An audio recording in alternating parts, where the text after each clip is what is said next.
Nossa, que gatinha, minha amiga. Uma vibe, irmã. Tô uma vibe speaker. Boa tarde, Tá gente. linda. Agora com o microfone. Tudo Arrasa, bem? te amo. Obrigada, eu amo você.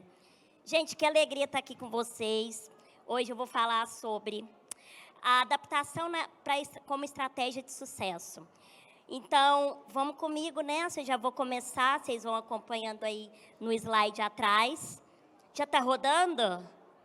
Não, ainda não. Vou esperar então. E nisso a gente vai batendo um papo, né? De boa tarde, boa noite. Foi?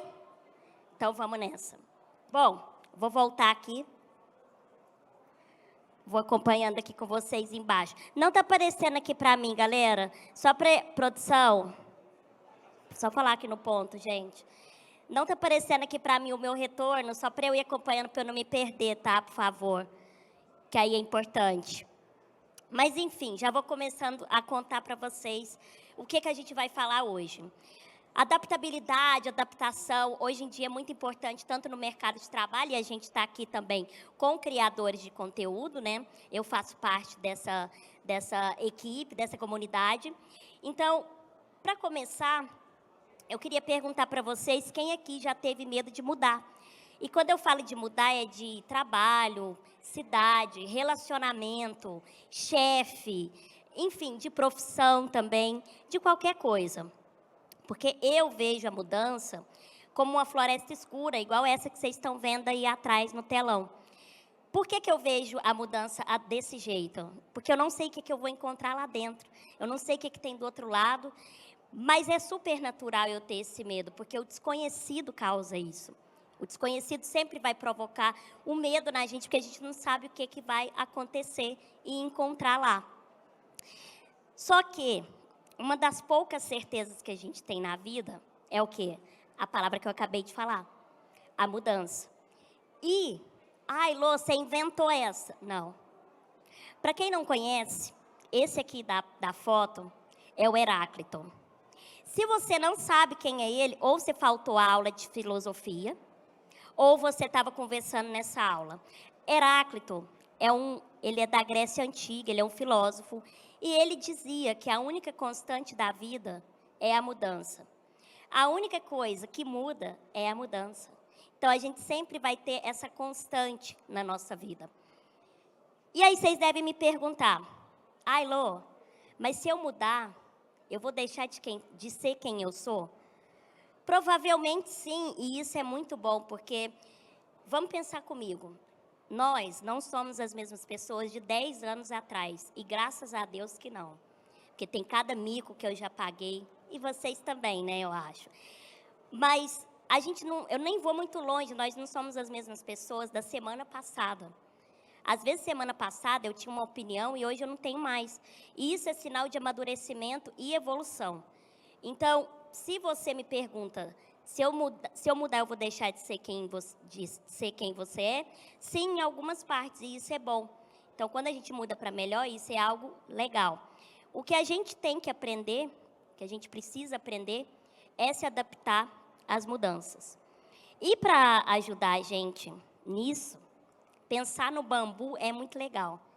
Mas como assim, Lô, pensar no bambu? É porque o bambu, vocês sabiam como que ele lida com os ventões que a vida dá para eles? Ele enverga, ele vira de cabeça para baixo, ele dá várias voltas, mas no final ele não quebra. O bambu, ele não quebra, mesmo com os ventões que ele tem durante a vida dele. Então, vamos pensar o seguinte, será que a gente conseguiria dar uma de bambu? E quando eu falo isso, é o seguinte, vamos dizer que o ventão são os nossos problemas. E quando eu digo ventão, é daquele de arrancar o mega hair. Eu uso mega hair. Então, quando eu falo de ventão, é daquele que vai arrancar até o mega hair. Será que a gente conseguiria dar uma de bambu? Pode vir vários ventos, mas a gente não vai quebrar. É difícil, mas não é impossível. E aí, eu sou uma pessoa, apesar de ser pequena, eu tenho quase 30 anos, então ela é vivida, né? Eu já passei por poucas e boas nessa minha vida, de quase 30 anos. E durante ela, eu tive alguns aprendizados que eu chamo de lembrete de Lô para Lô. E é eles que eu quero dividir hoje com vocês aqui nessa palestra minha. E são 3 lembretes. O primeiro, como é um lembrete de Lô para Lô, então é uma conversa comigo mesma, tá? Ai, Lô, virou coach, pelo amor de Deus. Não, não é isso. E aí eu viro para mim e falo, o primeiro lembrete é de reconheça os seus talentos, porque todos nós somos talentosos. Às vezes a gente pode se perguntar e achar que não, mas todos nós somos. E isso é comprovado também. Então eu olho para mim mesmo e falo, então reconheça o seu talento, minha filha, porque você é talentosa. E depois vem o segundo lembrete, que é, você não precisa estar pronto para a mudança, mas basta estar disposto a aprender com ela. Por quê? Para a mudança a gente nunca vai estar preparado, mas se a gente estiver disposto, já é um grande passo. E o terceiro e último, se adaptar não é engolir goela abaixo, não é aceitar tudo também não. Quando você estiver em algum lugar, para caber naquele lugar. Então, você não tem que engolir tudo, você pode escolher como agir também. E aí a gente começa pelo reconheça o seu talento. Quando eu digo reconheça o seu talento, é aquilo que você ama fazer, você faz com muita facilidade, e quando você faz, as pessoas elogiam. Mas para você pode parecer algo simples, mas não é. Pode ser o seu talento e você não está vendo. Então é importante que você reconheça eles. Eu, muito nova, quando eu tinha 12 anos, o meu talento começou a me dar pistas de que ele estava ali em mim, que foi o seguinte. Quando eu tinha 12 anos, esse dia foi muito inesquecível, do dia que o meu talento me deu pista. Por que foi inesquecível? Porque eu tinha certeza que eu ia morrer nesse dia. Eu estava no aeroporto com a minha família, a gente ia de Minas Gerais para Fortaleza, de avião. E aí aquela família busca pé, né? Várias malas, várias pessoas andando durante o aeroporto. E aí todo mundo muito feliz. E aí fomos tomar café da manhã, comemorando e tudo mais. E aí até que deu a hora de ir para o portão de embarque. Todo mundo indo feliz nesse dia, nessa hora. E quando a gente chega no portão de embarque, a aeromoça chama o voo 3322, não era esse, eu inventei agora. Chama esse voo 3322 e no que ela chama, eu começo a minha pressão a cair, começo a ter uma crise de choro muito forte, eu começo a ter, o meu coração fica muito acelerado, eu não estou vendo mais nada, não desmaiei, mas estava muito eufórica. E nisso eu comecei a ter uma crise, né? E aí a minha família começou a ficar ao meu redor, me abanando e não sei o quê. Aí que eu ficava mais passando mal mesmo, porque eu estava sufocada. E até que eu escuto bem de longe, porque quando a gente está num momento de crise, você não lembra de muita coisa e não presta muita atenção no presente. E aí eu estava apavorada, escuto a minha mãe mandando meu pai ir na livraria. Aí que eu fiquei muito apavorada, porque eu não gostava de ler. E eu não entendi o que a minha mãe estava falando. E aí, eu passando mal, de repente, meu pai volta com um copo de água e o livro na sacolinha. E nisso, no meio dessa movimentação, eu olho para minha prima e o brilho dela começa a sumir. Porque ela nunca tinha conhecido o mar. E nessa viagem a gente ia levar ela para conhecer o mar. Então, eu já estava em crise, eu fiquei mais ainda quando eu vi ela começando a chorar e ela falando, eu nunca vou conhecer o mar na minha vida. A culpa era minha, né? Porque eu falei bem alto que a minha mãe perguntou, ela começava a falar assim, no meio da minha crise, ela falou, olha para mim, olha aqui para mim, Lohane, me responde o que você tem. Eu falei, se eu entrar naquele avião, eu vou morrer. E aí a minha prima, por isso que ela ficou muito apavorada. E nisso a minha mãe tira o livro da sacola e olha para mim e fala, Lohane, foca em mim. O que é um ponto verde no meio da sala? É uma ervilha descansando. Nessa hora que a minha mãe solta essa piada, eu não entendi o que estava rolando. E ela com o livro na mão. E ela foi soltando várias piadas, lendo ali, e aí eu comecei a focar nela, no presente, e aquilo eu fui ficando mais calma. Fui parando de chorar, meu coração foi desacelerando. Ela me entregou o livro na mão, era um livro de piadas, que ela tinha pedido meu pai para comprar. E naquilo, eu fui folheando o livro e lendo várias e várias piadas. Quando eu vi, eu já tinha chegado em Fortaleza. Quando eu vi, eu já estava em terra firme. O ponto é, parece loucura quando eu falo que eu saí de uma crise de pânico, através do livro de piadas, mas por que esse livro era tão importante para mim? Porque já era uma pista do meu talento ali, que aquilo me fascinava. O livro de piadas, para mim, era muito importante e interessante, porque eu amava quando eu reunia com a minha família e os meus amigos. Eles ficavam ao meu redor e eu decorava várias piadas para contar para eles. Então, o meu prazer era fazer as pessoas rirem, desde nova. Então, por isso que aquele livro era tão importante. Então, ela era essa criança aí, né? Brincalhona, divertida, caras e bocas. Então, por isso que aquele livro era tão importante para mim. E aí, só que esse exercício de fazer você reconhecer o seu talento, por que ele é tão importante? Porque mais cedo ou mais tarde, o mundo vai te fazer duvidar do talento que você tem. E quando eu falo mundo, é uma pessoa que você encontra no ponto de ônibus, que nunca viu você na vida, vai dar pitaco no que você faz e falar que você não é capaz daquilo. Pode ser algum parente seu. Ai, minha família é perfeita, né? Não, não é.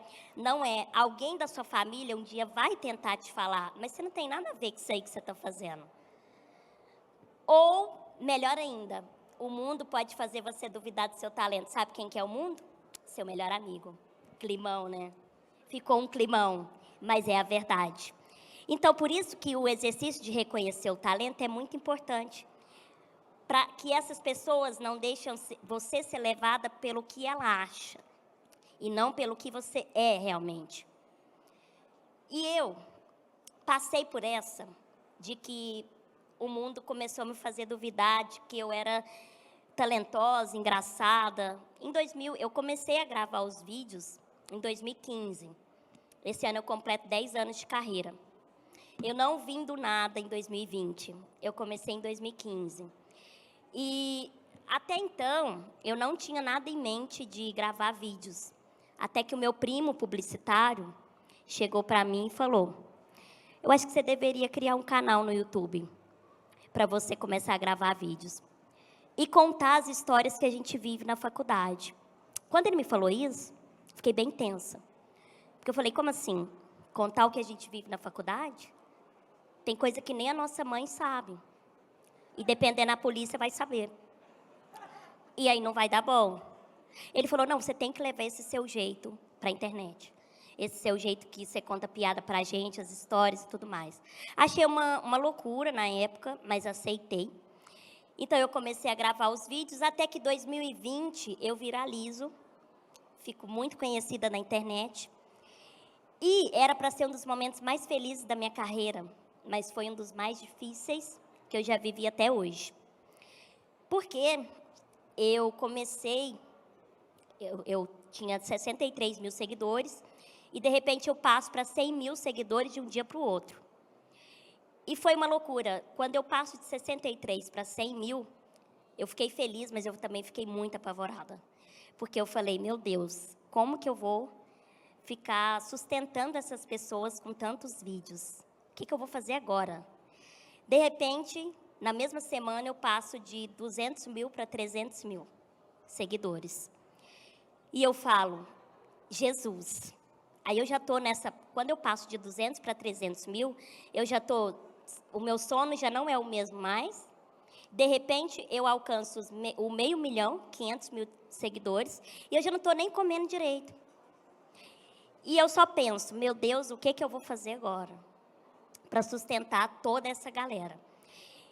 E aí, quando eu estou lá descabelando, eu gravava muitos vídeos por dia, para postar muito, ter o engajamento, as pessoas me seguirem. Porque eu pensava o seguinte, se eu parar de gravar, eu vou perder os meus seguidores. Então, mesmo que eu não esteja dormindo direito, comendo direito, não importa. O que importa é eu ter seguidor e engajamento. Porque se eu parar, amanhã eles não vão me seguir mais. Então, eu ficava me cobrando muito nessa. A gota d'água foi quando eu entrei no piloto automático, eu já não estava me olhando mais. Eu só queria gravar, gravar, gravar. E quando eu estava ali me dedicando muito, ainda tinha gente, os chamados haters, falando que eu não merecia estar naquele lugar e que o meu sucesso não ia durar, porque eu não era talentosa. As pessoas me seguiam por dó ou o meu sucesso era por sorte. E eu comecei a entrar na desses haters, até que eu alcanço o meu 1 milhão de seguidor. Que, para quem trabalha com internet, é o tão esperado 1 milhão de seguidores. E quando eu atingo essa meta de 1 milhão, eu fiquei feliz, mas ao mesmo tempo eu pensei, ferrou mesmo agora. Eu realmente acho que esse tanto de gente me segue por dó e eu estou nesse lugar por sorte. Eu comecei a ver os meus seguidores igual os boys que eu conheço. Eles caíram na personalidade que eu criei para cada um. E aí, isso me colocou no lugar de dúvida. Eu comecei a me cobrar demais. E isso me fez muito mal. Resumindo, eu não estava bem mesmo. Eu tive burnout, síndrome do pânico, síndrome do impostor e crise de ansiedade. Eu tive tudo isso junto nesse período aí dos primeiros 1 milhão, né? O meu 1 milhão de seguidor. Então, o momento que era para ser muito feliz foi um dos mais difíceis que eu vivi ali. E o que me ajudou muito? Os profissionais, né? Eu tive a ajuda profissional. Eu tive a ajuda dos meus familiares e dos meus amigos. Mas o mais importante para mim nesse momento, para quem não sabe, eu sou psicóloga, né? Sou formada. E eu tive quando eu vi que eu não estava bem, eu comecei a ter alguns sinais de alerta que podem ser sintomas de que a nossa saúde mental não está boa. Então, eu tive esses sinais de alerta, que eu vou colocar aqui para vocês, alguns deles, né, que é bom. Mas não quer dizer que vocês tenham isso. Mas é importante a gente ficar atento, porque pode que seja sintomas. Então, o primeiro foi o entrar no piloto automático, que eu comecei a não me olhar e sim somente gravar, e isso fazia com que a minha saúde mental ficasse ruim. Perder o prazer de fazer o que eu sempre amei. Então, eu sempre gostei de contar piada, fazer graça, e eu não estava desse jeito mais. E o terceiro, duvidar do meu próprio talento, coisa que eu já sabia desde criança. Então, esses foram sinais de alerta que eu tive, que me colocou nesse lugar. E que bom, né, gente? Porque vamos combinar? 5 anos de curso, né? Se eu não soubesse me diagnosticar, tipo, ver que eu não estava bem, os meus pais iam falar, e o dinheiro que a gente pagou durante 5 anos? Ia ser um curso jogado fora. Então, que bom que eu soube que eu não estava bem. Mas sabe o que mais me ajudou nesse momento, além da ajuda dos profissionais, da minha família e tudo mais? De eu lembrar dessa criança aqui, que ela sempre gostou do humor, que ela saiu de uma crise de pânico aos 12 anos com o livro de piada. E também que ela sempre foi autêntica e divertida, sim. Então, eu merecia, sim, estar naquele lugar. Eu era talentosa, sim. Por isso que as pessoas estavam me seguindo. E não era por dó e nem por sorte. Então, quando eu lembrei da pequena Lozinha lá de trás, me ajudou muito. E aí eu pensei, gente, pelo amor de Deus, cair na dos haters que vê um recorte da minha vida, vê 1 minuto no máximo da minha vida, e eu vou cair na deles que nem me conhecem direito.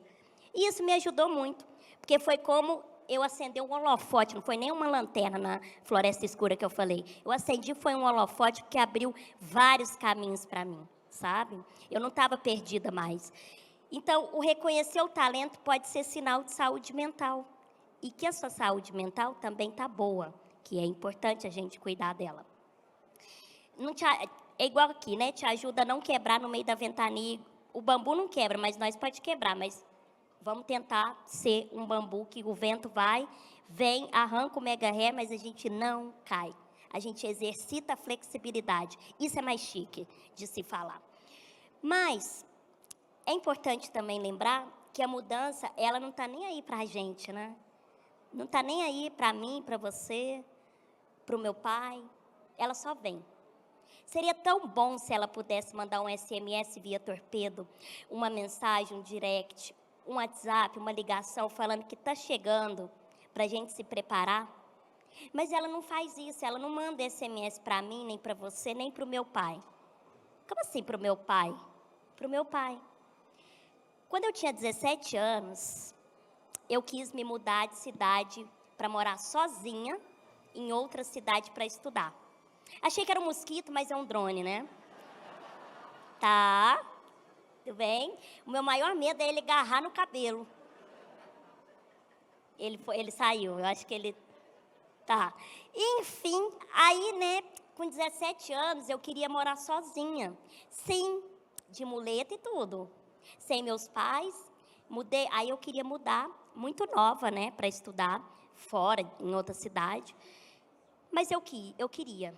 Era algo que eu tinha em mente e eu queria que isso acontecesse. E aí, um belo dia, era domingo, dia de família, né, assisti Celso Portiolli. E eu, com 17 anos, no meu quarto, pensei, hoje é o dia que eu vou contar para os meus pais que eu quero mudar de cidade. E aí, fiquei me preparando lá no meu quarto, de repente, cheguei na sala, os dois sentadinhos no sofá, assistindo Celso Portiolli. Aí, cheguei, igual quando a gente quer pedir dinheiro para a mãe e não sabe como, cheguei falando, ó, Celso Portiolli, essa brincadeira aí é boa, hein? Eu não sabia nem que brincadeira que era, mas era para enrolar. Aí eu falei, dá licença que eu vou sentar aí com vocês. Aí sentei, esperei um minutinho, olhei para o lado, olhei para o outro e falei, deixa eu contar uma coisa. Eu quero mudar de cidade e morar sozinha em Uberlândia para estudar. Nessa hora, um silêncio ensurdecedor do meu pai e da minha mãe. Meu pai pálido, igual essa cor do lembrete 2 aqui, amarelo. Falei, ele vai desmaiar, mas eu vou continuar firme. E ele vira para mim e fala, como assim você vai mudar? Eu não estou pronto para essa mudança. Nessa hora que ele falou isso, eu que fiquei em silêncio ensurdecedor. Porque eu pensei comigo, como assim? Quem tem que estar pronta? Eu ou ele? Porque quem vai mudar de cidade sou eu, não é ele. E foi assim que eu fiz. Eu me mudei de cidade aos 17 anos, fui morar sozinha para estudar.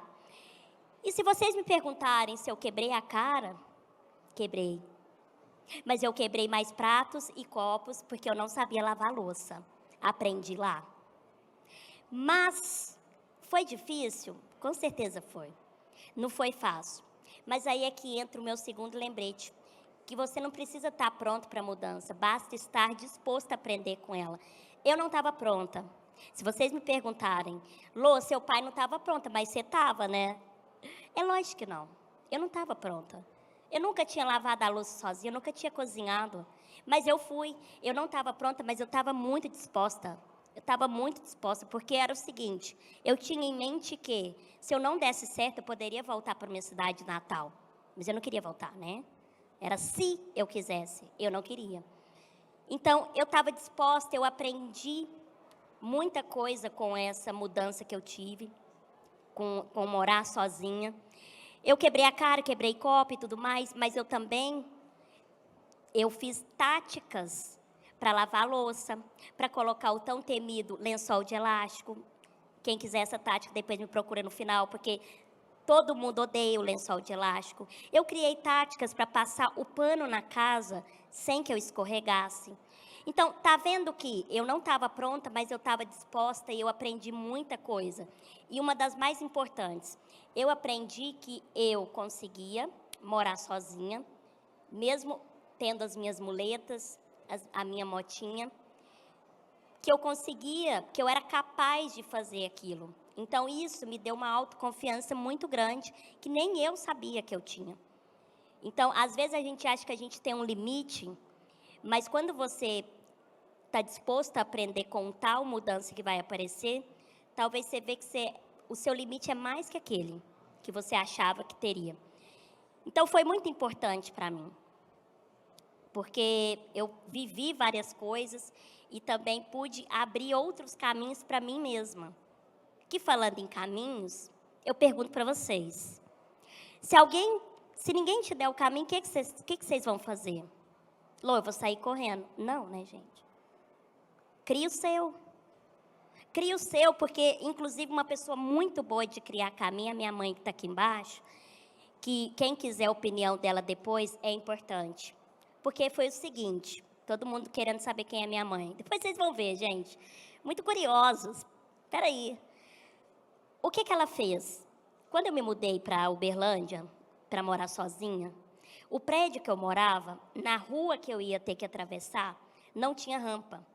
E era muito ruim, eu vou dar até uma voltada. Olha aqui como era a calçada de onde eu morava. Era péssima, não dava para ninguém passar por ali e não tinha rampa. E a rua era muito perigosa, então, não tendo a rampa, eu teria que andar na rua junto com os carros e ainda correndo o risco de morrer. E quando a minha mãe viu aquilo, ela ficou muito apavorada, que teria que ter rampas para eu ir e vir do cursinho sozinha, porque eu me sentia independente, né? Motinha, 17 anos, menina solta, vai e volta do cursinho, aquela coisa. E aí a minha mãe falou, vamos ter que pôr uma rampa aqui. O que ela fez? Teve a bela ideia de ir na prefeitura da cidade, falar com o encarregado da acessibilidade, vendo se eles poderiam fazer a rampa. Que lembrando que a rampa não é importante só para mim, seria importante para um todo, porque essa é a inclusão. A acessibilidade é bom para todo mundo, não é só para a pessoa com deficiência. É para o idoso, é para a gestante, é para todos vocês, na verdade, porque tudo fica mais fácil. E aí ela chegou na prefeitura, conversou com o cara, adivinha o que ele falou? Não vamos fazer não. Não vamos fazer não, senhora, porque a gente tem mais coisa mais importante para fazer. E a minha mãe saiu de lá, ela ficou satisfeita? Não deram o caminho para ela. Sabe o que ela fez? Ela contratou um pedreiro de madrugada, ele fez a rampa de madrugada, e essa é a rampa que está lá até hoje. E essa rampa, essa foto é de 2023. A rampa está lá até hoje, intacta e ajudando outras pessoas que passam por lá e passaram durante esses anos todos. Então, quer melhor que isso? Criar o seu caminho? E aí, para mostrar para vocês que a vida me deu uma motinha, né, gente? Para muitas pessoas, quando olham para mim, ou quando veio na muleta, na motinha, a gente sempre vai ter dificuldades durante a nossa vida, isso é um fato, que são essas mudanças que a gente vive. Então, a vida me deu uma motinha. Então, para algumas pessoas, elas olham e falam, e pensam, na verdade, não falam, pelo amor de Deus, ela é uma pessoa com deficiência, eu não daria conta, não. Ela tem essa motinha aí, anda de muleta, coitada. Coitada? A vida me deu uma moto, e eu fiz dela um Uber moto, que muita gente quer sentar na minha garupa para andar.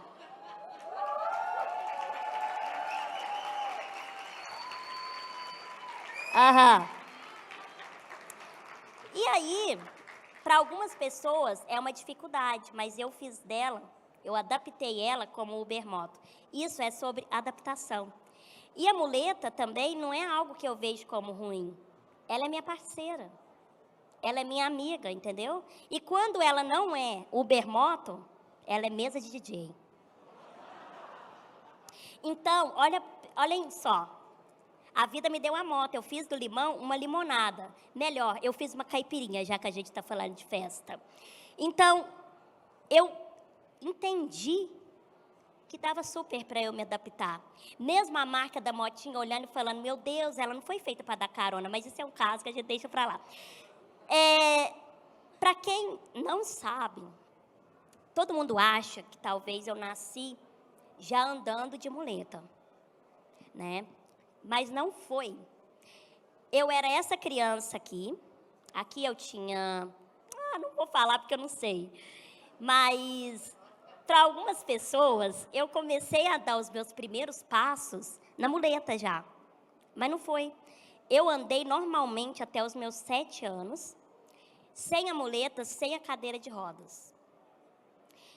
E aí, quando eu tinha 7 anos, eu tive que fazer a minha primeira cirurgia, que o médico, o meu ortopedista da época, falava que eu teria que passar por algumas cirurgias para continuar andando normalmente durante a minha vida. Então, aos 7 eu faço a minha primeira cirurgia, dá mais ou menos certo. Depois, eu faço a minha segunda cirurgia, dá certo, mas nem tanto, igual ele espera, mas eu ainda continuo andando. Não do jeito que ele esperava e nem nós. E aí, aquela esperança em mim e nos meus pais de que, se tiver que fazer mais cirurgia, a gente vai fazer, porque já que é para eu continuar andando, vamos continuar. Até que aos 11 anos eu faço a minha terceira cirurgia, e essa foi uma das mais complicadas e delicadas, porque eu tive que ficar engessada daqui para baixo durante 45 dias, só deitada. Eu não ia à escola, eu estudava de casa, e fiquei 45 dias deitada, mas essa cirurgia, o médico falou que quando eu tirasse o gesso, era uma das mais esperadas que eu voltasse a andar, igual ele achava que daria certo. E aí dá o dia de tirar o gesso, volto no hospital, a esperança lá em cima, minha e dos meus pais, minha principalmente, porque eu ficava falando, 45 dias deitada e engessada é complicado? É, mas eu vou voltar a andar. Isso é para o meu bem. Então eu vou enfrentar isso aí. E aí, quando eu tiro o gesso, ele pede para eu esticar a perna, uma dor enorme. Eu grito de dor. E o médico também fica muito assustado, porque ele falou que não era para ser daquele jeito. Aquela dor não deveria existir. Porque ele colocou um parafuso no meu quadril e eu teria que ficar com aquele parafuso a minha vida toda. E aí, quando ele tira o gesso, eu estico a perna, dou um grito, ele fala, vamos ter que tirar o parafuso, você vai ter que dormir aqui em Uberlândia para a gente tirar o parafuso e fazer outra cirurgia amanhã. E aí ele falou, mas aí não vamos perder a esperança, porque tem essa última cirurgia aí para você voltar a andar, já que a gente vai tirar o parafuso. E a esperança lá, né? Continuou. Fiz a outra cirurgia, que foi a minha quarta e última. E a cirurgia foi a seguinte, fiquei mais 30 dias deitada, com o parafuso atravessado de um lado para o outro no joelho, um galão amarrado nesse parafuso de 5 quilos, puxando, porque minha perna precisava ficar esticada durante os 30 dias. E aí, foi muito difícil, né? Porque eu falei, putz, deitada, num labirintite horrorosa. Quando eu levantava, só rodava, porque eu já estava deitada não sei quantos anos lá. Mas eu pensei comigo, isso é para voltar a andar, né? Vamos nessa. Até que dá o dia de tirar o parafuso, dá o dia de tirar tudo, e eu não volto a andar. Ele fala para mim, essa foi a última tentativa, infelizmente, você não vai conseguir andar mais, sem a ajuda da muleta e da cadeira de rodas. E aí, foi um choque muito grande, porque todas essas 4, a esperança estava ali de que era para o meu bem e eu ia voltar a andar. Então, quando você recebe uma notícia de que você não vai andar mais, só tendo a muleta e a cadeira de rodas, é um momento muito triste. Pelos meus pais eu não falo, porque só eles sabem o que eles sentiram nesse momento, mas eu falo por mim, que eu fiquei triste, ainda mais que eu era criança, mas ao mesmo tempo, a gente perguntou para o médico, eu perguntei para ele, tá, porque se eu lutasse com a realidade, ia ser pior. Eu entendi isso mesmo com 11 anos. Então, eu tinha 2 opções. Ou eu me lamentava, ficava na lamentação, ou eu me adaptava a essa nova vida que eu teria que viver. Ter a muleta, ter a cadeira de rodas. Aí a gente perguntou para o médico, mas como que faz para eu continuar andando, mesmo que eu tenha a ajuda da muleta? Ele falou, não, tem várias muletas, tem a canadense, tem a não sei o quê. A gente testou todas, eu testei várias, testei andador, testei a canadense, que é a que fica aqui no braço, até eu achar que eu uso até hoje. E eu escolhi, então, me adaptar e não ficar me lamentando, porque acho que me deixaria mais triste e eu não conquistaria, eu não seria a pequena louca que eu sou hoje. Para alguns pode parecer forte essa frase, mas eu sempre falo o seguinte, Se eu não viesse desse jeito, se eu não tivesse na muleta ou na motinha, será que eu seria pequena Lô hoje em dia? Não sei. Então, eu acho que tudo tem que ser como tem que ser, por mais difícil que seja, sabe? Então, eu pergunto também para vocês, aonde vocês colocam o foco de vocês? Em se lamentar ou se adaptar para o novo, por mais que ele seja muito, o medo, ele sempre vai existir. Isso não quer dizer que por mais que eu seja psicóloga, vivi tudo isso, ai, Lô, mas você é corajosa, gente. Se vocês soubessem quantas coisas eu tenho medo, eu tenho traumas, então por mais que eu viva essas coisas, eu nunca vou estar imune de revisitar esses lugares que me causam medo, dos meus traumas. Mas a gente pode escolher essa coisa de, a vida me deu uma dificuldade, mas quais os caminhos eu posso seguir com essa coisa que está aqui na minha vida? Esse elefante branco, como a gente usa esse termo. Então, por exemplo, a vida me deu a motinha, a muleta, mas eu parei de andar, e aí, ao invés de eu ficar me lamentando, eu falei, não, vamos adaptar. Vamos de muleta, então.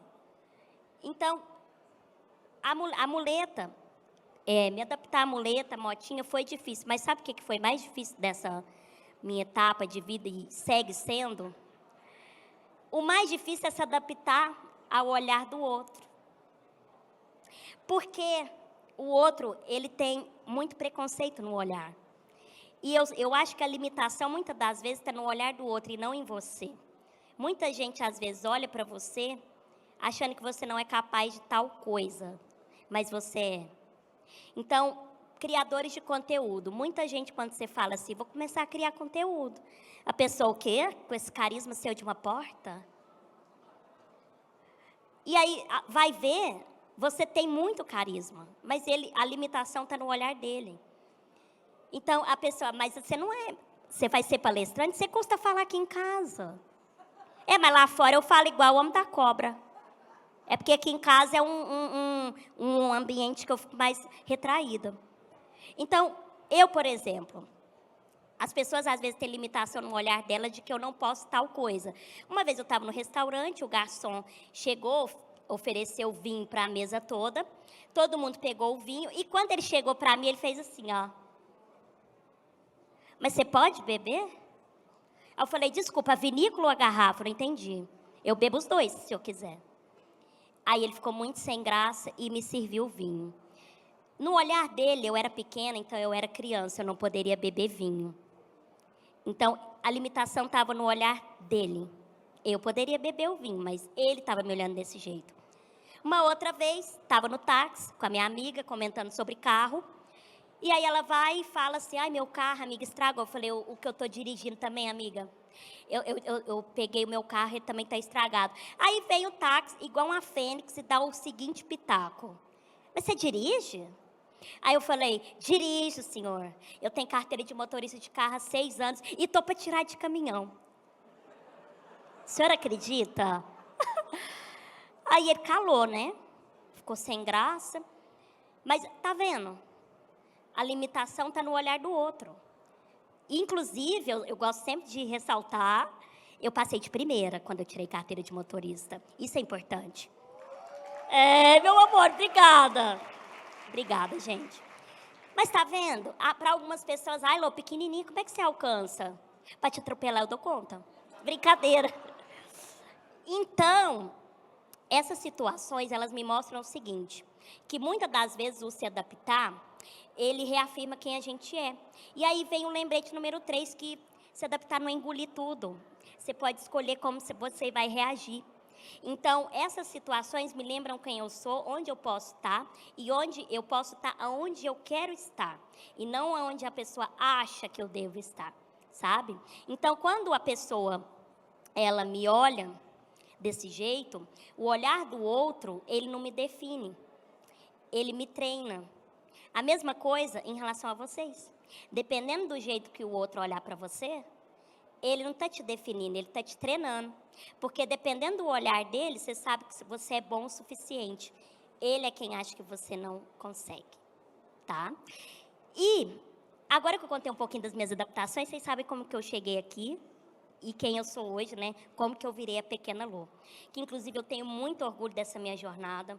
Já saí em várias capas de revista, que, para mim, é uma bolha que eu consegui furar, muito importante, principalmente sendo uma mulher com deficiência, né, em revistas de corpos padrões. E é importante também eu falar, além da capa de revista, senão depois a minha mãe vai me cobrar, que eu já saí na Forbes Under 30. Isso aí. Obrigada. Eu tenho que falar, senão depois a minha mãe chega no camarim e fala, Forbes Under 30. Aí eu falo, é mesmo, esqueci.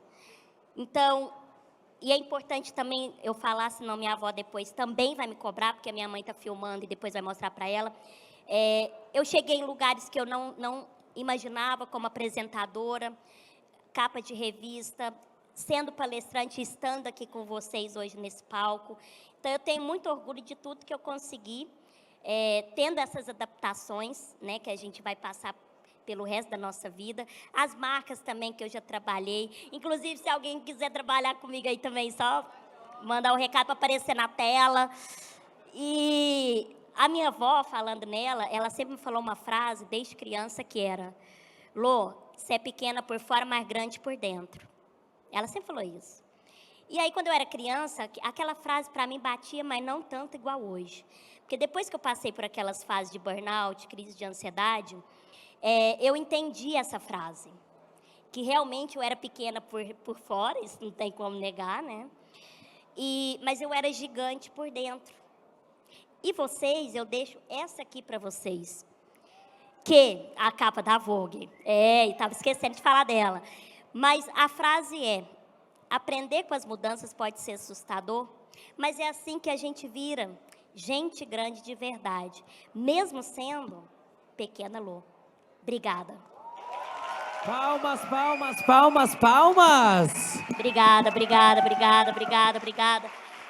E o público vai à loucura com ela. Mais palmas para ela. Eita, e mais um pouco de palmas para ela.